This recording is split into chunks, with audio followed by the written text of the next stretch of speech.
सोचो, एक छोटी सी राजकुमारी पैदा हुई राजघराने में, लेकिन साथ में एक दिव्य काम भी लेकर। यह कहानी है पार्वती की, हिमालय और रानी मैना की बेटी, लेकिन उससे भी ज्यादा जरूरी सती का पुनर्जन्म। सती भगवान शिवा की पहली पत्नी, जिन्होंने अपने पिता द्वारा शिवा का अपमान सहन न करके प्राण त्याग दिए। लेकिन उनकी जैसी भक्ति मृत्यु के साथ खत्म नहीं होती। वो दोबारा पार्वती के रूप में जन्मी और बचपन से ही उन्हें याद था कि वो असल में कौन है। उन्हें बस एक ही चीज की चाह थी, शिवा के साथ फिर से मिलना। तो उन्होंने क्या किया?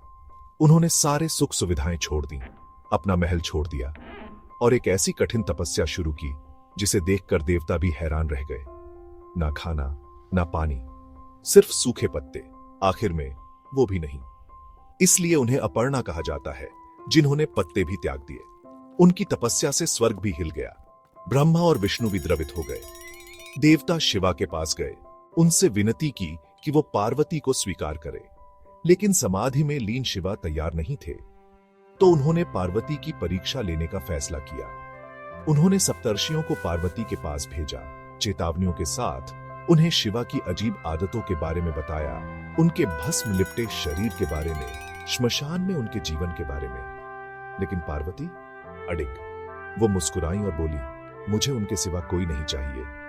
इस बीच एक राक्षस था, तारकासुर, जिसे सिर्फ शिवा के पुत्र ही हरा सकता था। इसलिए देवताओं को इस दिव्य मिलन की जरूरत थी। और तब आए कामदेवा, प्रेम के देवता। उन्होंने अपने प्रेम के बाणों से शिवा में इच्छा जगाने की कोशिश की। लेकिन ध्यान भंग होने पर शिवा ने अपना तीसरा नेत्र खोल दिया और कामदेवा को भस्म कर दिया। फिर भी पार्वती ने हार नहीं मानी। उनकी भक्ति ने शिवा का भी हृदय पिघला दिया। वो उनके सामने प्रकट हुए, भगवान के रूप में नहीं, बल्कि एक योगी के रूप में, जिन्हें आखिरकार उनके प्रेम में शांति मिली। उन्होंने राजा हिमालय को विवाह का प्रस्ताव भेजा, जिसे उन्होंने खुशी खुशी स्वीकार कर लिया। और फिर आई बारात, ऐसी बारात जैसी पहले कभी नहीं देखी गई।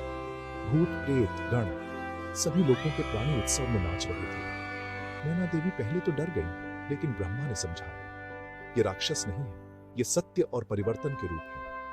विष्णु ने कन्यादान किया, ब्रह्मा ने विवाह कराया और उत्तराखंड के पवित्र त्रियुगी नारायण मंदिर में शिवा और पार्वती का दिव्य विवाह संपन्न हुआ। आज भी उनकी शादी के दौरान जलाई गई पवित्र अग्नि वहां जलती रहती है, बिना बुझे। ये कहानी सिर्फ देवताओं की नहीं है, ये इस बारे में है कि प्रेम क्या बन सकता है जब वो धैर्य, भक्ति और विश्वास में जड़ा हो।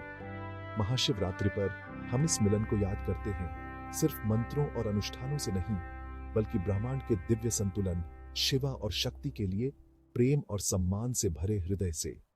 AUM नमः शिवाय।